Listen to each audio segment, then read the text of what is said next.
It started subtly, as these things often do.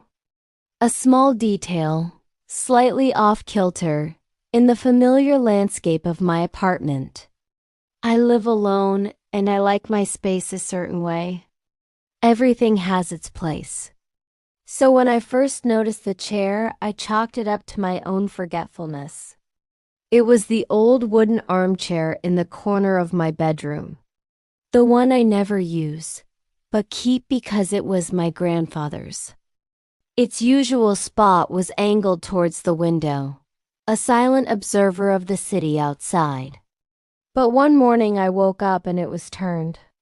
Not by much, just a slight pivot so that it faced the foot of my bed. I remember thinking, that's weird. I must have bumped it cleaning yesterday. I walked over, gripped its smooth, worn arms, and pushed it back into place, aligning its leg perfectly with the scuff mark on the hardwood floor. I didn't think about it again, until the next morning. There it was again, turned, facing my bed. This time it was more direct, less of a suggestion. It was positioned perfectly, as if waiting for an audience. My first reaction wasn't fear. It was annoyance. Did I somehow do this in my sleep? Am I sleepwalking? The idea was unsettling. I'm a notoriously heavy sleeper. I don't even dream much, let alone get up and rearrange furniture. I pushed it back, more firmly this time, scraping the floor a little. That evening, I made a point of checking it before I went to sleep. It was exactly where I left it, facing the window. I even took a picture of it with my phone, a timestamp piece of evidence for my own sanity.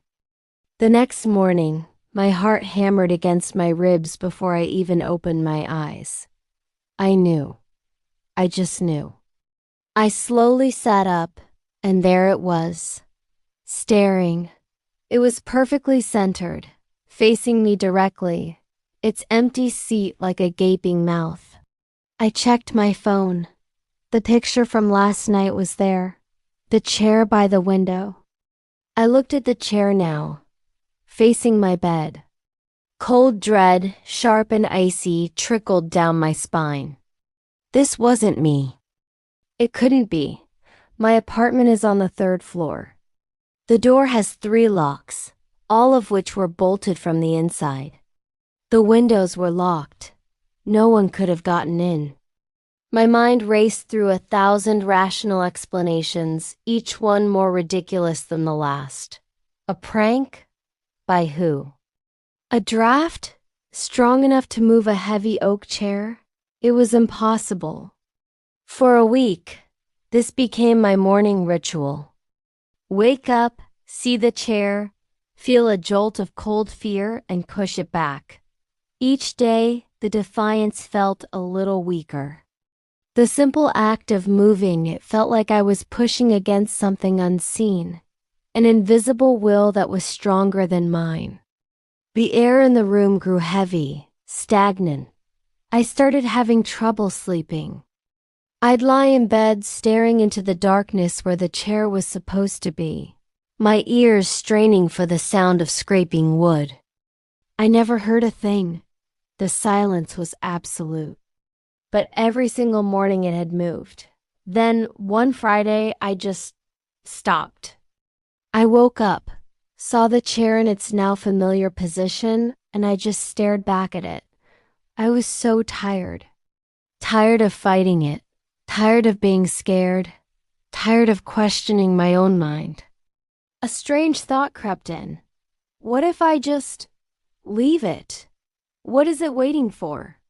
What's the worst that can happen? So I didn't move it.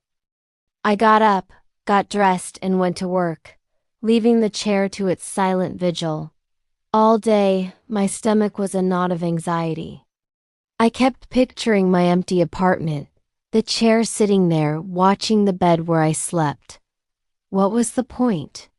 What did it want? When I came home that evening, The first thing I did was go to my bedroom. My hand trembled as I pushed the door open. Everything was as I had left it. The chair was still there facing the bed. A strange sense of relief washed over me, quickly followed by a new wave of unease. Nothing had happened. But the feeling of being watched was more intense than ever. It was like an electrical current in the air. I couldn't bring myself to move it back. It felt like breaking a rule I didn't understand. That night, sleeping was impossible. I lay on my side, facing away from it, my back tingling. I felt a presence. Not a person, but something. An awareness. The weight of a steady, unblinking gaze. I squeezed my eyes shut, my breathing shallow. Don't look, don't look, don't look. I must have drifted off eventually, out of sheer exhaustion. The sound that woke me was not the scrape of wood. It was a soft creak, the sound of old timber taking on weight. My eyes snapped open. The room was bathed in the faint, gray light of pre-dawn. For a moment, I didn't dare to move. I didn't dare to breathe. My heart was a frantic drum against my ribs. Slowly, so slowly, I turned my head. The chair was no longer empty. There was a figure sitting in it. It was just a silhouette, a dark shape against the slightly less dark window. It was tall and unnaturally thin, its long limbs folded into the small space of the armchair. It was perfectly still, its form indistinct, almost like a statue carved from shadow. But I knew it was looking at me. I could feel its gaze, a physical pressure on my skin. I couldn't scream. The sound was trapped in my throat, a choked, silent sob. My body was frozen, paralyzed by a terror so pure and absolute it felt like my blood had turned to ice. We just stayed like that. Me, frozen in my bed, and the thing sitting in my grandfather's chair, watching me. I don't know for how long. It could have been minutes or an hour. Time seemed to have stopped.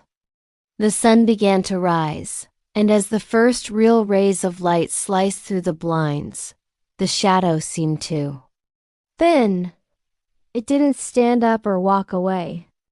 It just became less substantial, its edges blurring, until it dissolved into the growing light, leaving nothing behind but an empty chair. I lay there until the sun was fully up, its warmth doing nothing to chase away the profound cold that had settled deep in my bones. I finally found the strength to move, scrambling out of bed and backing away from the chair, my eyes never leaving it. It looked completely normal now. Just an old, empty wooden chair. I haven't slept in that room since. I sleep on the couch in the living room now. Sometimes in the middle of the night I think I hear it. A soft creaking from the bedroom. The sound of weight settling into old wood. I've thought about getting rid of the chair, about throwing it out, burning it, but I'm afraid. What if it's not the chair? What if the chair is just the invitation? And what happens when the thing it invites has nowhere to sit? I don't move it anymore.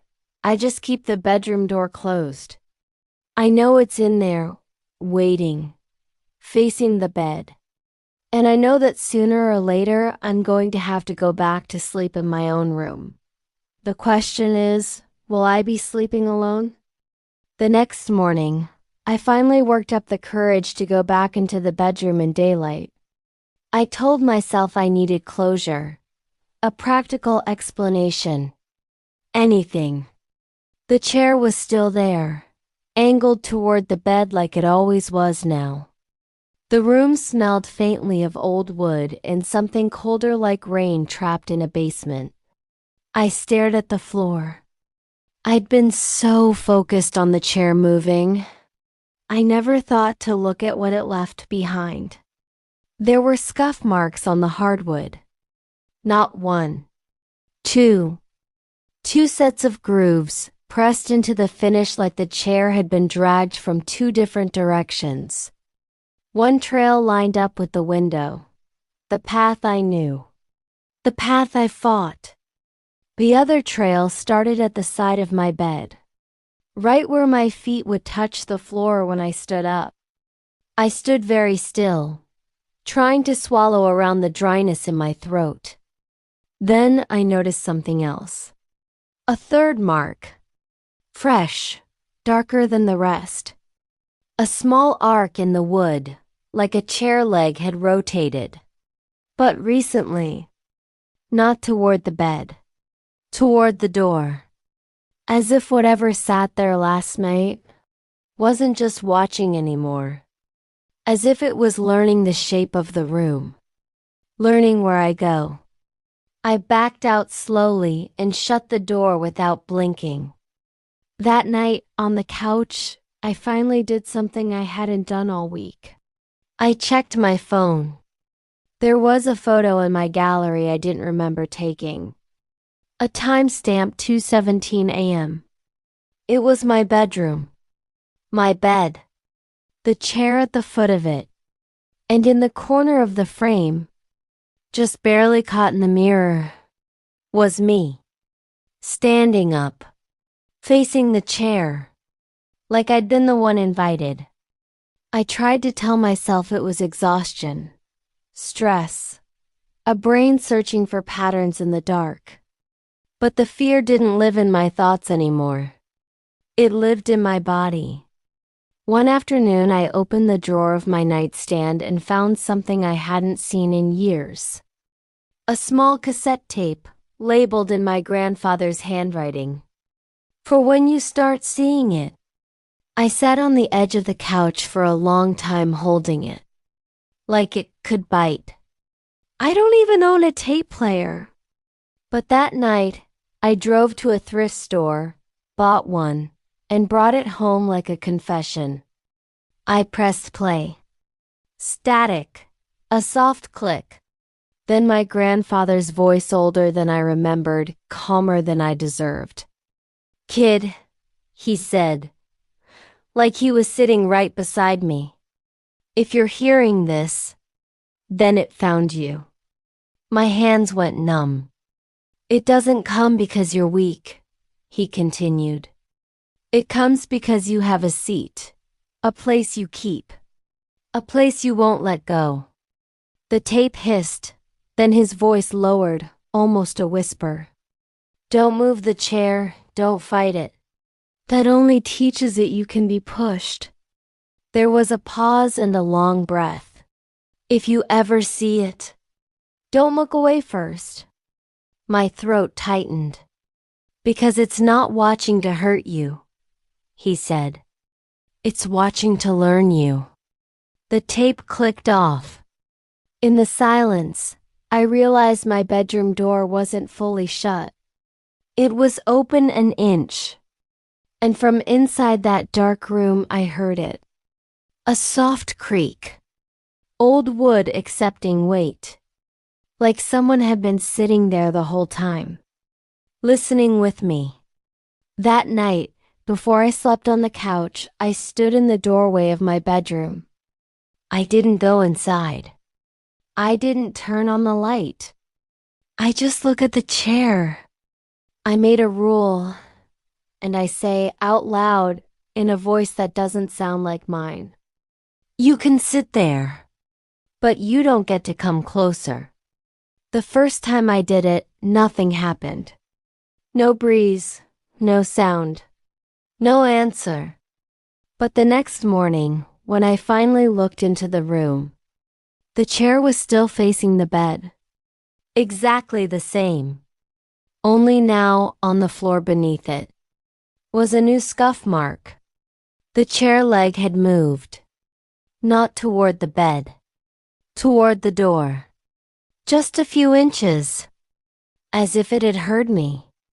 As if it had considered my rule. And decided it wasn't a rule. It was a negotiation. And the worst part? I realize I've been giving it exactly what it wanted. A routine. A ritual. A way into my life. Now, every night, I stand there anyway because I'm terrified of what happens if I stop. Because I know something I didn't know before. It doesn't need the chair. The chair is just where it prefers to start.